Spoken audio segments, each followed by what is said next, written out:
This gentleman right here, and then we'll go give the young man the final word. I assume you're a young man. Yeah.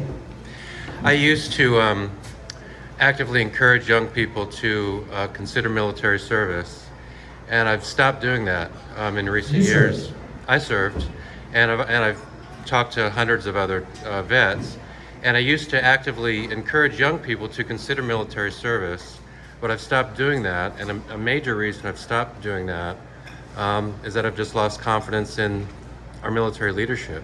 So I'm wondering, when you think about the military leaders you would choose to advise you, what are the qualities you'd look for in those military leaders?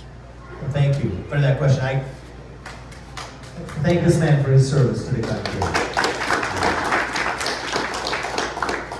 And I can't tell you how much it hurts to hear somebody who has served this country in the military, who's been a proud veteran, enough to try to encourage young people to serve, that then decides that you're not going to do that anymore because of what you see.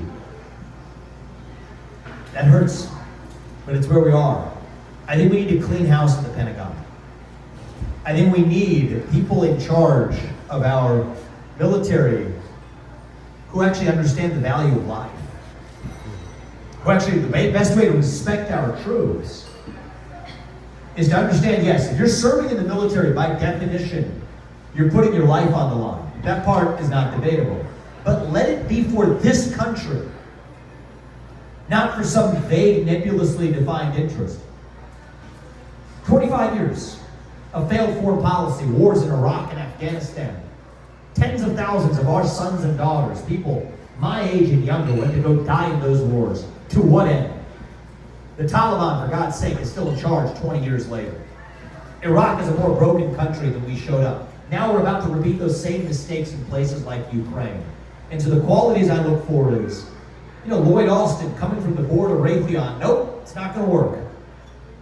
The military-industrial complex that Dwight D. Eisenhower warned of. We're done with it. It goes back to the ending of the corruption.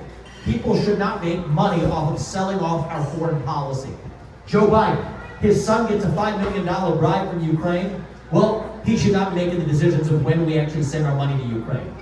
Uncomfortable truth. Nikki Haley, you started a military contracting firm that stands to make money from war. You should not get anywhere near setting foreign policy or military policy for our country. End the corruption is number one. Extricate the private sector from the public sector. Public service should be about service, not minting money for people in the military-industrial complex. That's number one.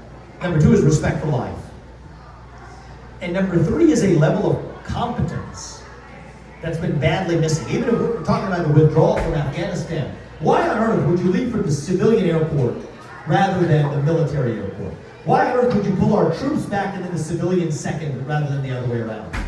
It's almost as though it comes back to point number one. It's so incompetent that you have to believe there's some intentionality to it. So if you do number one and number two, I feel like number three automatically disappears. But that's what I'll look for. First, clean house in the Pentagon. End the corruption. No more military-industrial complex revolving door between the military contractors and our Pentagon leadership. Done with that. Hold those accountable that have been corrupt in the past, including the fullest extent of the law. Number two, respect for life, the life of those who serve this country.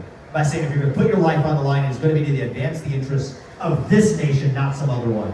And number three, bring some competence back to our own leadership.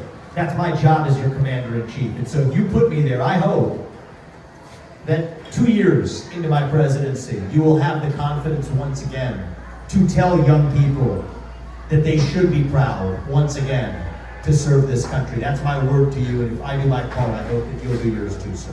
Thank you. I appreciate it. We'll give the young man the last question.